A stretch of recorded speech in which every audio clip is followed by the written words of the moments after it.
Keterlibatan Budiari dalam judol semakin jelas, ternyata malah Budiari yang minta kepada para bos judol karena situs lawannya sudah diblokir. Masih mau nyangkal gimana Pak, semua ada dalam BAP. Bahkan istilah Barawi sebut dia tikus god. Karena lumayan kan, disetorkan pakai bungkus kopi aja 500 juta dalam satu waktu. Dan dia minta loh. Diulang. Budiari minta. Budiari yang minta. Itu terbukti ada di chat WA-nya. Kepada Tony. Ini mana Cen-Cen nih? List yang dikasih ke saya udah diblokir, kok malah nggak ada terima kasihnya gitu. Berbuat kejahatan itu kan disertai dengan niat. Dia tahu bahwa yang dia lakukan itu adalah kejahatan. Ya menurut saya sih kalau ada seorang yang berbuat kejahatan tapi kemudian teman-temannya udah mengakui bahwa dia terlibat dalam kejahatannya tapi dia menyangkal semua itu, denial itu, yang menurut saya tikus god aja gitu. Seorang penjahat besar yang menjadi legend atau yang living legend hari ini, itu semua penjahat itu ketika dia ketangkap dia mengakui kejahatannya. Itu baru top. Gotti, Gambino, Cosa Nostra semua mengakui ketika tertangkap. Anda nih menganggap Budiari ini cemen ya? Ya menurut saya cemen. Jadi ada pertemuan di mana di rumah Pak Menteri, dan satu lagi ada pertemuan di kafe Jakarta Selatan. Ada anak itu, ada Pak Menteri juga. Dan disitulah bilang bahwa Pak Menteri tahu berkaitan tentang persentase tadi Bang. Ada 50, ada 30, ada 20. Anak ini diberikan 20. Jadi ya patut diduga bahwa Pak Menteri tahu, diduga keras tahu karena ada pertemuan tadi. Karena ada yang bagian nerima uang, ada bagian yang mendistribusikan uang. Siapa yang bilang Pak Menteri yang tidak terlihat? Hanya Zulkarnain karena CS. Sohib, lu pasang badan, nanti kalau apa-apa kita backup, kira-kira gitu. Bahkan boleh disuarakan dalam pengadilan bahwa ada keterlibatan Pak Menteri. Jadi menurut Anda ya, Budiari menerima duit korupsi itu di rumah dinas? Ya. Iya. Silakan. Loh, Pokoknya nggak mau digoreng. Gue mau goreng, gue takut. Ya dia memang yang nganterin duit itu ada namanya Cen-Cen, ada namanya Tony, ada namanya Budi Setiadi, diantarkan ke rumah dinasnya di Widya Chandra. Di rumah dinas, ya. Berani banget di rumah berani dinas. Banget, makanya menurut saya terlalu berani. Atau terlalu teledor gitu. Jadi Tony, Cen-Cen, dan Budi Setiadi ini datang ke sana niatannya untuk membangun konsorsium judol ke rumahnya Budiari. Nah, ketika itu juga, tapi ini Budiari pada akhirnya tidak setuju mungkin karena akhirnya Cen-Cen hilang nih. Nah, kemudian dia menyerahkan flash disk kepada Budiari, ini tolong diblokir nih situs-situs judol ini. Kenapa dia mau blokir kira-kira? Karena dia mau bikin satu. Nah, dia kompetitornya. Ya, dia mau untuk bikin dibunuh. Oke, paham.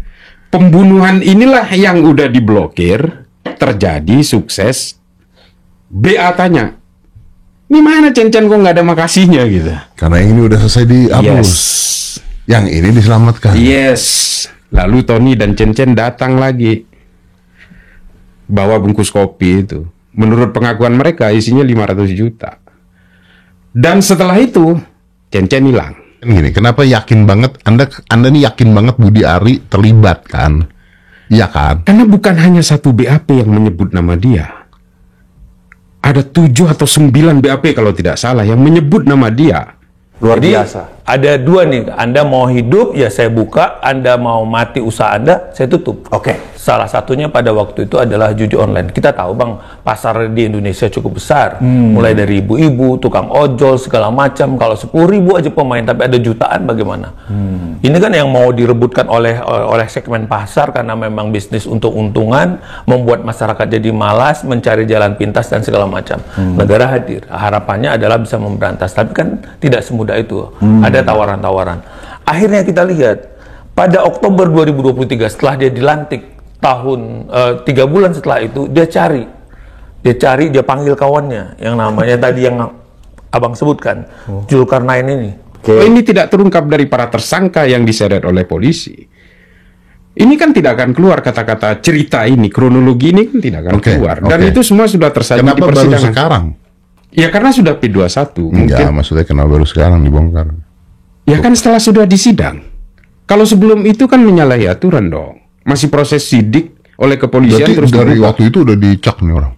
Ya kalau saya pribadi, saya udah dengar-dengar dari teman-teman di kepolisian Tapi saya kan nggak berani ngomong. Waktu itu saya di podcast lain saya udah bicara. Tapi semua saya lindungi dalam koridor hukum. Soal teknis BAP-nya semua tidak saya bongkar. Tapi hari ini kan sudah tersaji di sidang. Dan bahkan udah ada yang teriak, dia dapat 50% dan sebagainya. Awalnya ada Budiman sama Ana tersangkanya.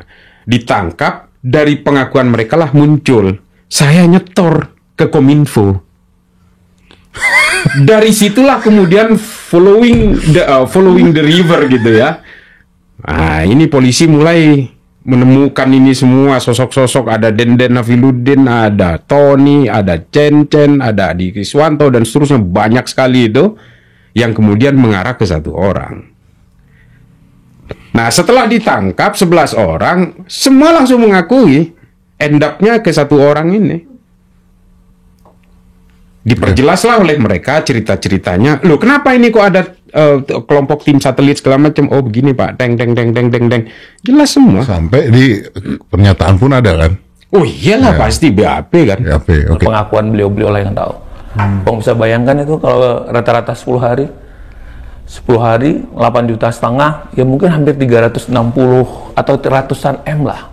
Ya. Karena ini kan bisa kita lihat dari alat itu bekerja, dia kenal oleh Pak Jul, dia kenal dengan tadi katakanlah Adi Kiswanto gitu kan, yang tamat SMA tadi, sejak Oktober, dan perkara ini baru berakhir Oktober 2024. Adi Kiswanto ini anak muda yang jago ya. Jadi mulainya Oktober 2023 mereka mulai beraktivitas, dan ketangkapnya itu kan mulai dari Oktober 2024 Bang, setahun. Yaitu waktu slot Sultan menang, ketangkap.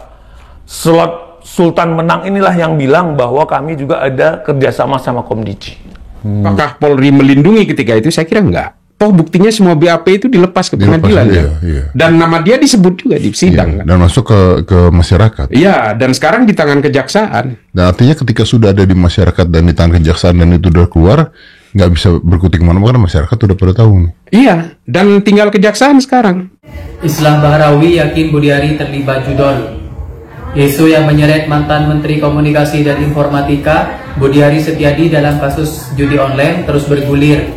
Menurut Direktur Eksekutif Jaringan Mudrak Indonesia Islah Bahrawi, pengakuan para tersangka dalam kasus ini dapat menjadi dasar dugaan keterlibatan Budiari. Islah Bahrawi, dalam kejahatan seperti judi online tidak mungkin hanya melibatkan satu pelaku tunggal. Dugaan keterlibatan Budiari tentu sangat kuat dalam pusaran kasus ini. Dalam dakwaan yang dibacakan oleh jaksa, Budiari disebut pada konteks keterlibatan 4 terdakwa utama, yaitu Zulkarnain Apridi Antoni, Andi Kismanto, Alwin Jabarti Kemas, dan Muhrijan alias Agus. Dari praktek itu mereka diduga menerima total setoran senilai 15,3 miliar sebagai imbalan untuk membuka blokir dan menjaga keberlangsungan sejumlah situs judol agar tidak ditutup. Uang setoran kemudian dibagikan sebagai komisi pada pihak-pihak terlibat, termasuk nama Budiari yang diduga menerima fee hingga 50%.